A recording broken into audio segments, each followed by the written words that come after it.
स्वागत किया जाए। लोचन साहब ठीक है, थैंक यू। बहुत बहुत शुक्रिया जनाब, उनका भी स्वागत है। उनको वो नहीं दिखेगा। वो जब आप अंदर जाके आपने वोट दिए हैं, वहां पहले आदमी देखता है कि आप यहाँ के वोटर हैं या नहीं है। दूसरा फिर आप यहाँ पर या हमारे उमर साहब, मैं क्योंकि मुझे पीछे से इशारा हुआ है कि वक्त की कमी है, मैं हमारे जम्मू प्रोविंस के एससी सेल के कायदेसाने फारूक अब्दुल्ला, जनाब राहुल गांधी जी और नेशनल कॉन्फ्रेंस और कांग्रेस का जो अकॉर्ड हुआ, ऐसी पूरे जोर पे थी, कोई जिम्मेवारी नहीं दे रहा था इलेक्शन की। भाइयों बहनों, आप सबको मेरा बहुत बहुत आदाब।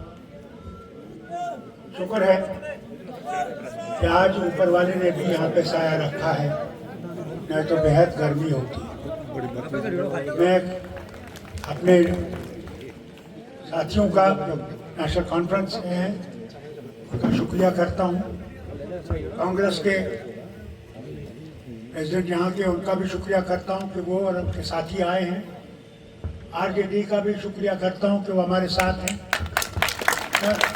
CPIM, CPI, उनका भी शुक्रगुजार हूँ। इतना दुख था मैं बयान नहीं कर सकता। हम तो समझते थे कि अपर हाउस के वाइस चेयरमैन हैं, जिंदा रहेंगे तो आपकी मुश्किलों को दूर करेंगे, मगर प्रभु को मंजूर नहीं था। बहुत जल्दी वो इनको इस दुनिया से ले गए। मगर मेरी शिकायत भी है शेड्यूल कास्ट लोगों से भी। एक शिकायत ये है कि जिस जमात में आप रात को सोए थे, आप जमीन के मालिक नहीं थे। जमीन के मालिक और रात को सोए, सुबह को आप जमीन के मालिक हो गए। कोई आपसे पैसा नहीं ले। पहली रियासत और दुनिया में पहली जगह अगर ऐसी चीज हुई, लैंड टू टिलर, वो जम्मू कश्मीर में हुई और वो सबको जमीन मिली जो जमीन में नहीं था। फिर ये भी मजबूरी है। उसके बाद कांग्रेस की हुकूमत ने भी हमारे साथ मिलकर, ये जो बहुत गरीब थे, इनके पास रहने की जगह नहीं थी, इनको कमरे बना के दिए। ये भी आपको याद रखना चाहिए। और फिर इस रियासत में तालीम, एजुकेशन, तालीम के बगैर कुछ भी नहीं हो सकता। जब तक तालीम नहीं होगी आप कहीं नहीं पहुंच सकते। तो तालीम से क्या हुआ कि प्राइमरी क्लास से यूनिवर्सिटी तक आपकी तालीम मुफ्त है। आज क्या किया इन्होंने आपकी तालीम को 12वीं जमात तक सिर्फ मुफ्त रखा है। उसके बाद यूनिवर्सिटी में जब आप जाएंगे आपको फीस देनी पड़ेगी। कहाँ से गरीब आदमी देगा? कहाँ से वो बच्चों के कपड़े लाएगा, किताबें लाएगा? कहाँ से करेगा? कोशिश की ये थी कि किसी भी तरह से यहाँ के लोग तालीम से महरूम हो जाए। ये नाखानदार हैं कि आगे ना बढ़ सके। ये बीजेपी और इनकी मेहरबानियां हैं। साथ साथ ये देखिए क्या वादा किया था। चल जाइए सी जब ये रियासत चल जाइए किसने बनाई, तो लोग ये रियासत किसने बनाई? वो तिब्बत तक पहुंची, तिब्बत तक महाराज। हम लोगों नहीं, महाराज साहब ने, क्योंकि पंजाब था सब तरफ, पंजाब अमीर था, वहां लोगों के पास बहुत पैसा था। महाराज साहब को डर था, तालीम याफ्ता थे, उनको डर था कि मेरी डोगरी जबान खत्म हो जाएगी और मेरी डोगरी जबान नहीं रहेगी तो कुछ नहीं रहेगा। आपकी पहचान डोगरी जबान से, ये पूछेगा नहीं। डोगरी बोला करो, जब तक डोगरी नहीं बोलोगे तो डोगरा नहीं हो सकते। इसलिए उन्होंने क्या किया, उन्होंने कानून बनाया कि कोई भी यहां से बाहर से जमीन नहीं ले सकता। ये उनके थे। यहाँ कोई नौकरी नहीं कर सकता बाहर से। पहले नौकरी का हक यहाँ के इंसान का है, औरत का है, मर्द का है। तीसरी चीज क्या की? सबसे बड़ी चीज उन्होंने की कि रियासत को एक रखा, लद्दाख से लेके कश्मीर और जम्मू को। इन मेहरबानों ने क्या किया? पहले तो हमारी पहचान मिटा दी। मैंने आज तक कभी नहीं सुना कि रियासत को यूटी बनाया जाए। जवाहरलाल से वक्त तक, आज तक मैंने सुना है यूटी को रियासत बनाते हुए, मगर हमसे बदला लेने के लिए इन्होंने इस रियासत को यूटी बनाया। कोई परवाह नहीं, हम जानते हैं इनका जनाजा निकलेगा, इंशाल्लाह निकलेगा, और जरूर होगा। इनमें झूठ बोलते हैं, बहुत जबरदस्त झूठ बोलते। याद है, कहा था 50,000 नौकरियां देंगे। क्या मुझे बताइए कितनी नौकरियां मिली आपको? हाथ उठाइए, कोई मिली? ये हाल है। फिर कहा ना आपसे, कहा हम आपको 15-15 लाख आपके बैंक में आएगा। मैं भी रोज इंतजार करूं, मैनेजर से पूछो यार वो 15 लाख आ गए?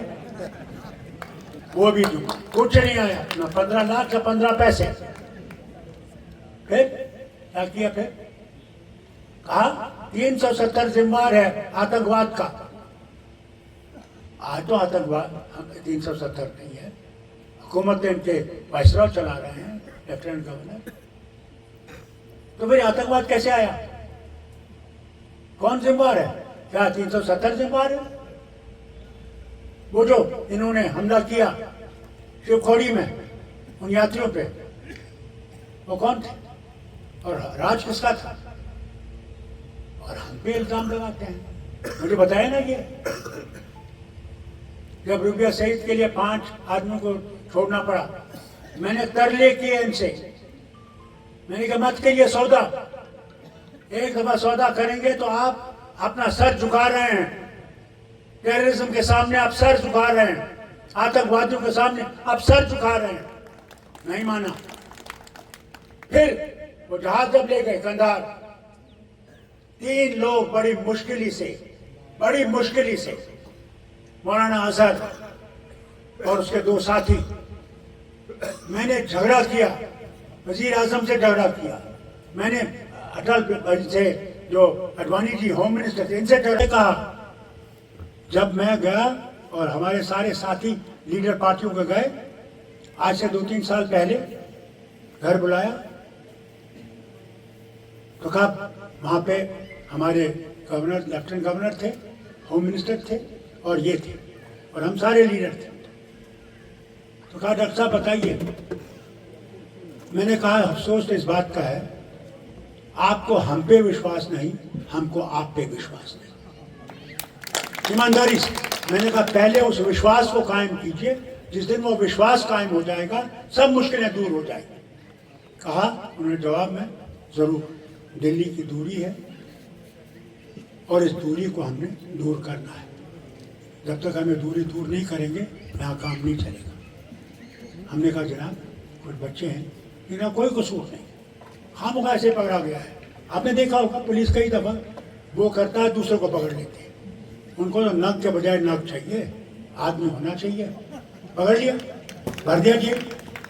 मैंने कहा जनाब एक कमेटी बिठाइए, जो आतंकवादी इसमें उसको रखी, मैं नहीं कहूँगा उसको, मगर जो बेकसूर है गलती से रखा गया उसको तो छोड़ के कहा अच्छा हम कमेटी बनाएंगे। 3 साल हुए जनाब, वो कमेटी नहीं बनी। मगर जब इलेक्शन आया, जो पाकिस्तान से पैसा लाता था, तिहाड़ जेल में था, उसको 20 दिन के लिए छोड़ा कि नेशनल कॉन्फ्रेंस और कांग्रेस को वो गिराए। और वो पाकिस्तान से पैसा लाता था, पाकिस्तान से, ये नहीं कि हिंदुस्तान से लाता था, पाकिस्तान का एजेंट था। आज इनका एजेंट बना है और हमें कहते हैं हम पाकिस्तानी हैं। अरे भैया मुझे तो दिखता है तुम लोग पाकिस्तानी बैठे हो दिल्ली में हुकूमत कर रहे हो, तुम हिंदुस्तानी नहीं हो। तुम्हारी सोच हिंदुस्तान के लिए नहीं है, तुम्हारी सोच सिर्फ अपने लिए है, और इस सोच को बदलाओ।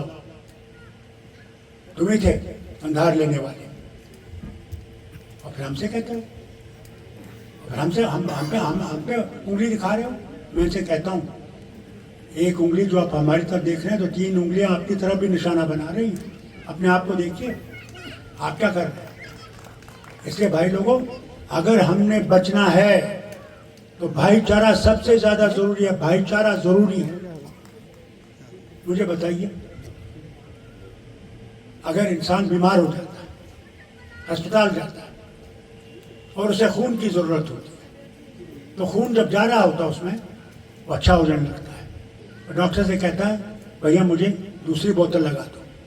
तो क्या वो मरीज या जो उसके आए बाएं हैं और अपने घर वाले हैं, क्या वो उस खून के कतरे से पूछते हैं ये मुसलमान का है, ये हिंदू का है, ये शेड्यूल कास्ट का है, ये सिख का है, ये ईसाई का है?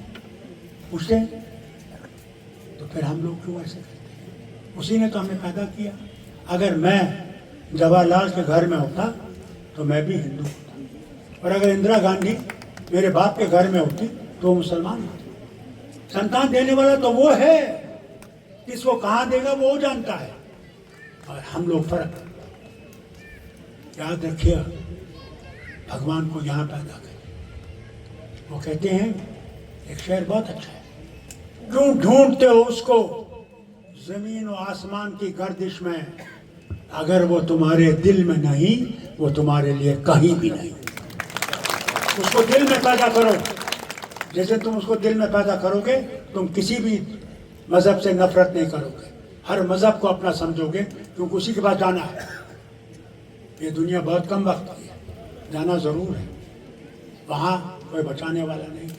जो तुमने किया है वही बचाएगा।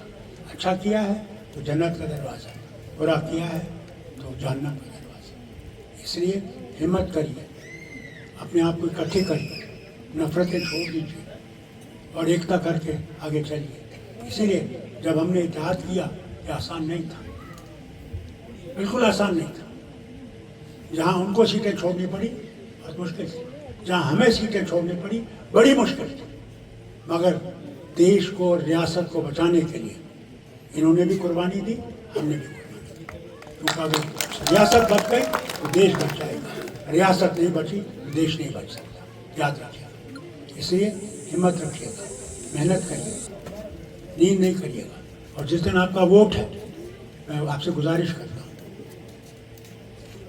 सुबह सवेरे निकलिएगा। और मशीन पे आपका नंबर क्या है? कितना नंबर अभी आया? नंबर नहीं आएगा, जो नंबर है। मैं सिर्फ आपके जो मशीन पे होंगे, क्योंकि उसमें कांग्रेसी भाई भी होंगे, आपके भी होंगे। सबसे ज़रूरी है बूथ मैनेजमेंट, सबसे, बाकी सारा छोड़ दीजिए।